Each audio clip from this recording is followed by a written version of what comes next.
Pitt snubbed from the top 25, and they welcome Boston College to the Peterson Event Center. Let's talk about those two things on today's episode of Locked On Pitt.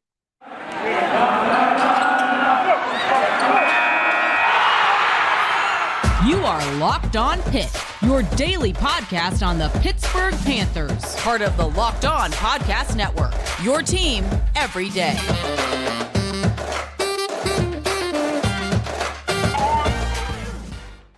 The Locked On Pitt podcast, everybody. As always, I'm your host, Nick Faribaugh. And Pitt Basketball continues to feel begrudged in the national conversation. Yesterday, the AP poll did drop. We talked about it over the weekend that it was very possible Pitt could be ranked, but no, they are not ranked. In fact, they only move up one spot to about 29th overall with 82 points, but they did get an increase in points. More people are voting for them to get into the polls. They just aren't quite there yet. They're behind Northwestern, NC State, Miami, Virginia, all teams that they have beaten this season. They are 4-0 against teams that are ranked above them in the AP poll right now, which is fascinating because Pitt is a very weird team. They're in a very weird conference, and we've talked about how hard it is for Pitt to fully get going in the national conversation. The ACC is just not viewed as a good conference, guys. It just is not. And that is the most significant piece of all of this. No one likes the ACC. And so the reason why Pitt ain't getting any love is the fact that no one thinks the ACC is any good, so everyone downplays what Pitt's doing because of that. And that really is what it comes down to. It's nothing more than that. It comes down to the ACC being weak because they all collectively had weak out-of-conference schedules, and the in-conference schedule sucks because the bottom five of the ACC is viewed as a joke. That's why Pitt is not ranked. And Pitt's loss to Florida State as a result of that is heavily used against them as a result. This is what we're talking about when we talk about snubs. Pitt has the resume to be in the top 25. Absolutely, they do. They have big wins, they have signature wins, and they certainly have the hot hand. They're 17-4 over the last 21. They've won 5 in a row. They've done all these things.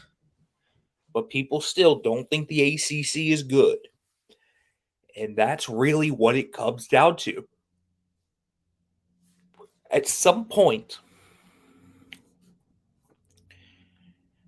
Pitt just has to realize, listen, man, we're not going to get that national respect because, one, they're not a traditional ACC blue blood because they have been down in recent years. Two, the traditional ACC blue bloods outside of UVA are not playing well. Duke and UNC, I mean, Duke is an 8-9 seed.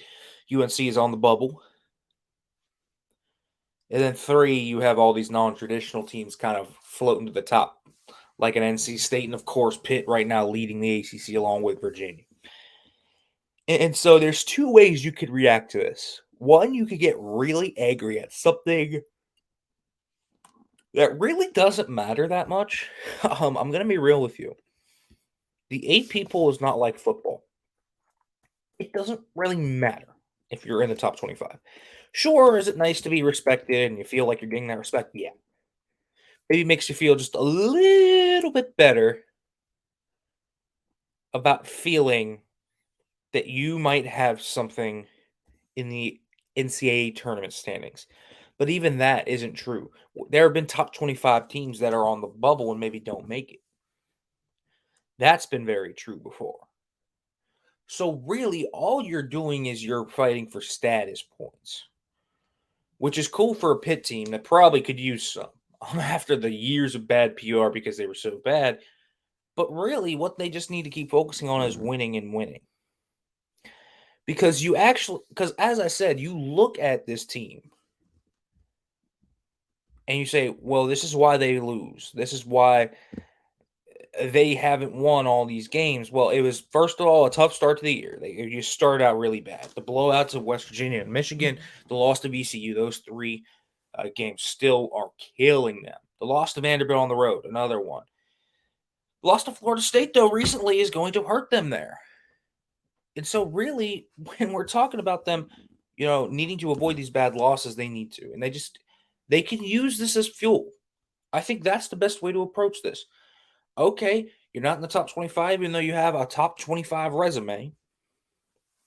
Just keep going down and just keep kind of grinding at it. Like, you can't get dejected about these things because, one, the voters don't decide the selection committee. So it doesn't really matter all that much in actuality. You're not really getting anything more than a status boost by getting into the top 25. Is it wrong, in my opinion? Yes, I think Pitt should be a top 25 team.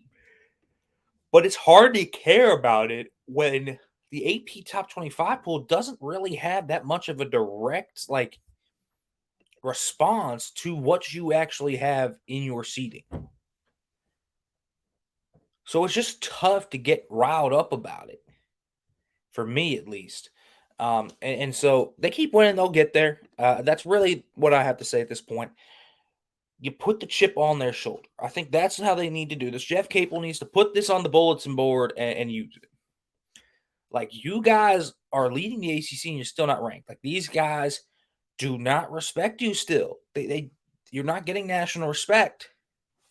You need to prove it to them that you deserve it. So it starts with being Boston College, right? You can't have another slip up. They'll get there eventually. If they keep winning, they will get there. If they go 2-0 this week, good chance they'll get there next week. But the top 25 in basketball means just so little to me. I just don't care about it.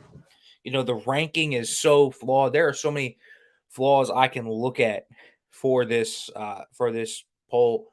Miami should be higher. Creighton should be higher. NC State over Pitt's an interesting one to me. I mean, there are just so many things I could talk about with this poll. Like, is TCU really a top 25 team without Miles and their last two losses? I think that's debatable.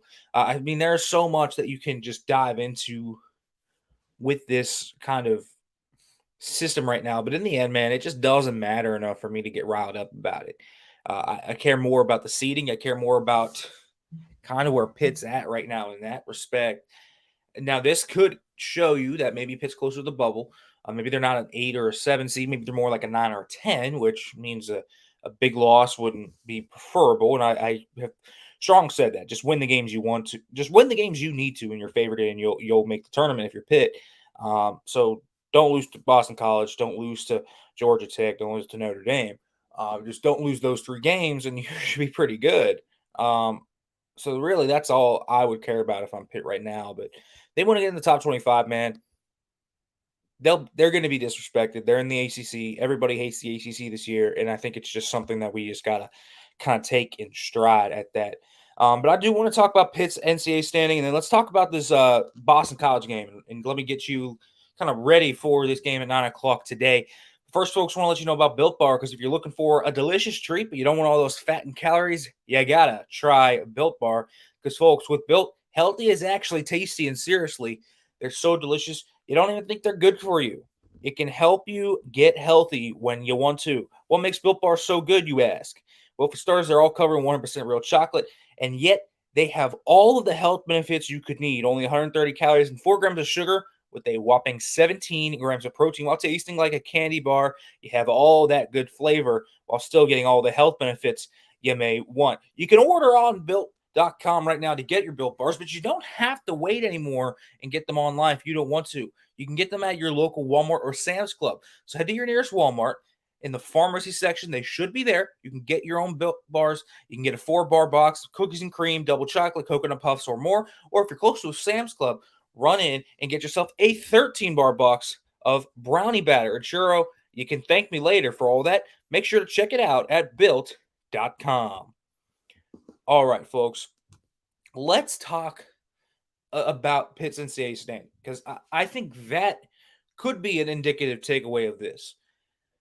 Where the bracketologists see Pitt right now is as a 9.5 seed. So that's taking all the brackets together. First of all, Pitt's in every single one of them. That's the good thing. No one has Pitt on the outside right now. So Pitt is about as a lock as you can get, right? They are a lock right now. They haven't firmly locked it in, but out of the brackets I have seen about 90 of them. Every single one of those brackets has Pitt in, ranging from anywhere from a 6 seed to an 11 seed. So Pitt is in right now in the NCAA tournament. But you also look at what a bad loss could do. What a loss to Boston College could do from the night. If they're at that 10 line, that can knock them right to the first 4 in. If they are on the last 4 buys line, which I did see some of them on, that can knock them straight out of the field. They can't afford one of these losses. I keep saying this to people. I think Pitt's a little closer to the bubble than people think they are. And it sucks. It probably shouldn't be that way. But here's the thing. That is one of the truths of what's going on right now because of the lack of ACC respect. So this is why I keep saying, win the games you are supposed to win. The 3 games you need to win, Notre Dame, Georgia Tech, and tonight, Boston College. This is another one of those games, right? Virginia Tech, you don't necessarily have to win. Syracuse, I would think you would prefer to win, but again, it's not a necessary have game. In Miami's, you're playing with house money. So just don't lose any of those 3 gimme games, if you will. You can't lose a quad 4 game. I think you could afford to lose a quad 3 game, which is what Notre Dame's going to be, but Notre Dame's worse in the metrics by a pretty wide margin compared to Syracuse. But you would like to win those 4 games, and if you go 4-2 and you lose to Virginia Tech and Miami, it doesn't matter. You're in. And then kind of whatever you do in the ACC tournament is cool. But Pitt's playing, Pitt wants to win their ACC championships, so 16-4 is probably the way to go about it. I would say that's kind of where they have to shoot for to get a share of this title. I think you're going to see Virginia slip up once at some point. They did beat Duke, which was probably their toughest game left, but I think they will slip up at once on the road to the ACC tournament. So if they do that, you want to get a share of the title, you got to win 5 of the next 6 and go 6-1. 5-1. So I think that's kind of your goal there if you're Pitt, and that would certainly have you. I think that would have you on the 8-9 line. You probably don't want to be on the 8-9 line, but if you can play yourself off that in the ACC tournament, it's possible. So that's kind of my feel of it right now. They're kind of hovering around 9-10 seed in terms of prognosticator, like average. So that's kind of where I'm taking it. So no bad losses. Win the games you're supposed to win, you should be in. I think that's really kind of, even with bid Steelers, Pitt's played them above that tier of where it's not really, it doesn't really matter as much. And so I think that's good for Pitt and kind of where they're at right now. But I also think this game against Boston College could be that trap game. I'm more scared of this than I am Notre Dame. I'm more scared of this than I am Syracuse, and I'm more scared of this than I am Georgia Tech. And there's a few reasons why. One, there are a few guys on this team that could just ball, man. It's not a terrible team in a lot of ways. You Quenten Post, who is a really good player. He's averaging nearly 17 points per game this year. He scored 30 a week back, man. He's a ferocious player down low. You look at his last few games, man. NC State, he scored 20. Virginia Tech's 24. Q's 18. So he's coming in on a real heater right now. He has not scored less than 10 points. It's all the way back in December against Syracuse. So this has been a guy that has really just ratcheted it up, and it doesn't really matter who he's faced. He scored 29 against Notre Dame a while back. I mean, you want to put him against Armando Bacot, he went for 17 and 10. So don't think that's just going to get him out of that either. This is a guy that has really, really done well, even against the size and the length of a Duke or a guy like a DJ Burns, right? He's really just been good. Now, he's a little bit of a defensive liability at times, and I think that's where you can get him. But as an offensive player, man, he's going to get his. Like, bet on him. He's going to get his. So you can't let him take over the game. And I think that's where they kind of have to put it at this point. Just don't let him take over the game because he's a good player, but you can't let him completely dominate. And so we're gonna kind of have to see how they attack him. Fede Federico's gonna have his work cut out for him, though. It's gonna be one of his tougher matchups of the season because Quenten Post can really ball out. They have a few other guards I want to talk about, but first, folks, I want to let you know about FanDuel. FanDuel Sportsbook, folks, is the official sportsbook of Locked On. Folks, it's the midway point of the NBA season, and now is the perfect time to download FanDuel, America's #1 sportsbook.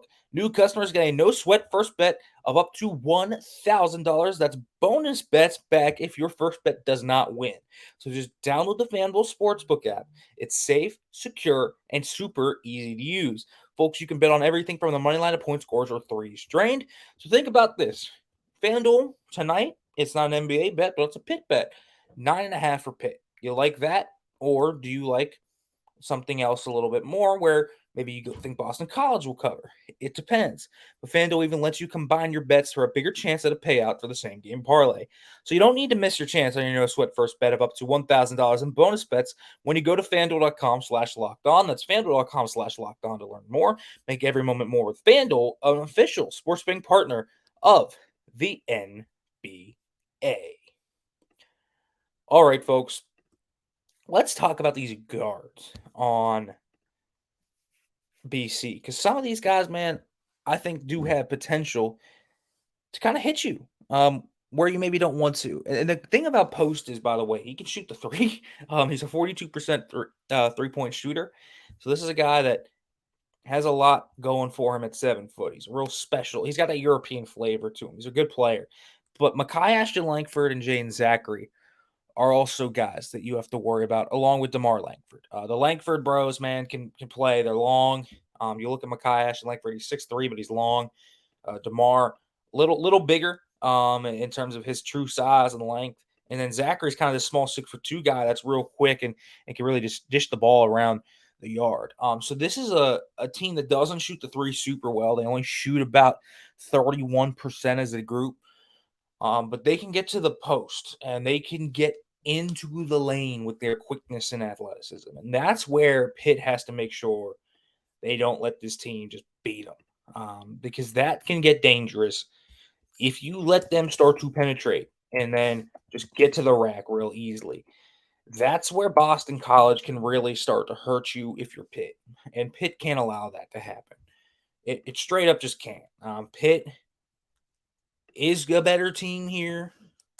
And also, this team, Boston College, not a great 3-point defending team either. You look at some of their heat maps and just where they're kind of falling down a little bit of the ranks. That's where they aren't very good. Their 3-point allowed percentage thus far, just overall, is the last in the ACC. I mean, they allow almost 38% from deep. They allow over 6 per game.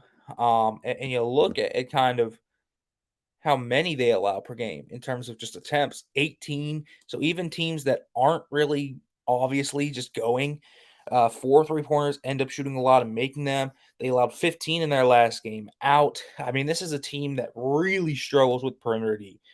Pitt should be able to get a lot of points, but they also take care of the basketball. This is a team that likes to run. That's kind of where Boston College gets you. They run and they force a lot of turnover, so they get a lot of transition easy buckets. And so really, when you look at that, Pitt at this point has a 3-pronged formula to win this game. Stop Quenten Post from taking over the game completely. He'll get his, but you can't let him dominate the game. 2, don't turn the ball over at will and don't let them run in transition. And 3, get your 3-ball going, man. That's who you are as Pitt. Like, that's who you need to be in this game too. Just be Pitt. just get Greg Elliott involved. Get Blake Hinson involved. Nelly Cummings is a little banged up. We'll see how much he plays, but this should be a game, where even Jamarius Burton, who isn't a great 3-point shooter, right? He's a guy that doesn't take a ton of threes, and he doesn't need to take a ton of threes because he's just so good driving into the lane and getting that mid-range J. Like, even then, Jamarius Burton can take a few threes in this one. It doesn't have to be a ton, but I wouldn't hate seeing him put up 3 or 4 today because he really can. And he should be able to drive even on, the length of some of the guards that they have. But this is a guy that when he's open can make the 3-pointer. That's what he's going to need to do. So that's your formula to win today. I think Pitt will win today against Boston College, but I think this could be a formula where it could get dicey if Pitt plays a sloppy game and doesn't play up to their usual standards. All right, everybody, as always, thank you for listening to the Locked On Pitt podcast. Make sure to follow, subscribe, do all that great stuff. And as we end it always, hail to Pitt.